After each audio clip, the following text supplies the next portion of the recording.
नमस्कार दोस्तों, इस वीडियो में झांसी की रानी लक्ष्मीबाई के 1857 की क्रांति में महत्वपूर्ण योगदान के बारे में जानेंगे। ये वीडियो उन सभी के लिए महत्वपूर्ण है जो इतिहास जानने में रुचि रखते हैं और प्रतियोगिता परीक्षाओं की तैयारी करते हैं। तो चलिए वीडियो शुरू करें। झांसी के शासक गंगाधर राव थे और रानी थी लक्ष्मीबाई।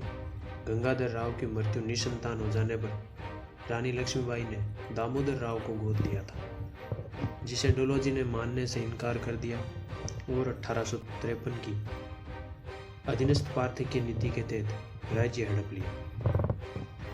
अगले 4 सालों तक रानी लक्ष्मीबाई संघर्ष करती रही। जून 1857 में संघर्ष चरम पर था। रानी लक्ष्मीबाई ने विद्रोह कर दिया तो ब्रिटिश सरकार ने इस विद्रोह को दबाने के लिए रोजवेल स्मिथ को नियुक्त किया। 4 जून 1857 को जब रानी सुबह दुर्ग की बुर्ज पर आई तो उसने देखा कि अंग्रेजी सेना दुर्ग की ओर बढ़ रही है।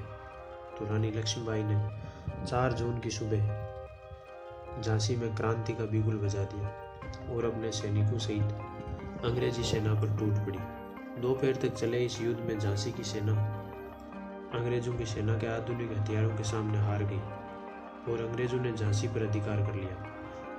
अब झांसी पर अंग्रेजों का अधिकार हो गया तो रानी कालपी होते हुए ग्वालियर चली गई, लेकिन अंग्रेजी सेना झांसी की रानी का लगातार पीछा कर रही थी। 17 जून 1858 को रोजवे स्मिथ के नेतृत्व में अंग्रेजी सेना ने रानी को ग्वालियर में घेर लिया था। रानी लक्ष्मीबाई ने हिम्मत नहीं हारी और लड़ने का फैसला लिया और पूरे साहस के साथ एक बार फिर अंग्रेजी सेना पर टूट पड़ी। यह युद्ध इतना भयंकर हुआ, रानी लक्ष्मीबाई की वीरता देख रोज की आत्मा कांप गई।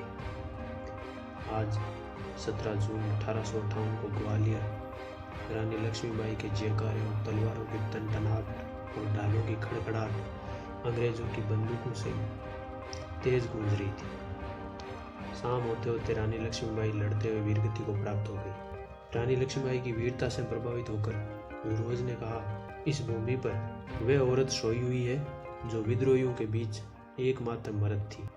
रानी लक्ष्मीबाई का वास्तविक नाम मणिकर्णिका का था, लेकिन उनको मैलपरी के नाम से भी जाना जाता था। ग्वालियर का विद्रोह भी रानी लक्ष्मीबाई से जुड़ा हुआ है। 4 जून 1857 को झांसी के विद्रोह की लपटें रानी लक्ष्मीबाई के साथ ग्वालियर पहुंच गई और ग्वालियर के सैनिकों ने रानी का साथ दिया और विद्रोह कर दिया। ग्वालियर में रानी लक्ष्मीबाई से तात्या टोपे भी जुड़ गए। क्रांतिकारियों ने ग्वालियर किले पर कब्जा कर लिया। रानी लक्ष्मीबाई की मृत्यु के पश्चात नेतृत्व तात्या टोपे ने किया। रानी लक्ष्मीबाई की मृत्यु के बाद क्रांतिकारियों को तात्या टोपे के नेतृत्व में ग्वालियर को छोड़ना पड़ा। यह विद्रोह 18 अप्रैल 1859 को तात्या टोपे की फांसी के साथ ही समाप्त हो गया। ये वीडियो पसंद आया हो तो लाइक करना। रानी लक्ष्मीबाई के बचपन का नाम क्या था कमेंट में लिखना। चैनल को सब्सक्राइब करना। धन्यवाद।